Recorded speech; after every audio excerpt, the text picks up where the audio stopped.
Welcome to the Slop Temple. We pray this video helps. You'll begin by confirming Apple Cash is active and funded. Open Wallet and check your Apple Cash balance so you know how much you can use. Next, view your Apple Card balance in Wallet so you can compare amounts. Once done, unlock your iPhone with Face ID or passcode. This is required for payments.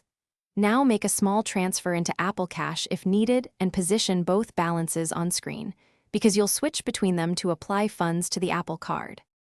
You'll now perform the payment. Open Wallet, tap your Apple Card, then tap Pay or make a payment.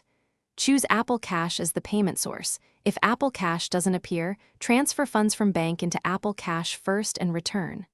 Enter the exact amount to pay or use the suggested balance, then verify the amount visually. Use Face ID or your passcode to authorize.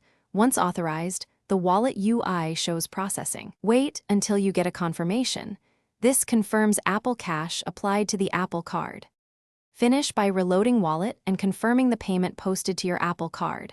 Updates can take minutes to 24 hours.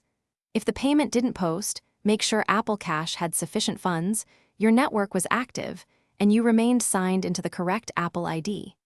If you see errors, retry after transferring funds into Apple Cash or remove and re-add payment methods cautiously.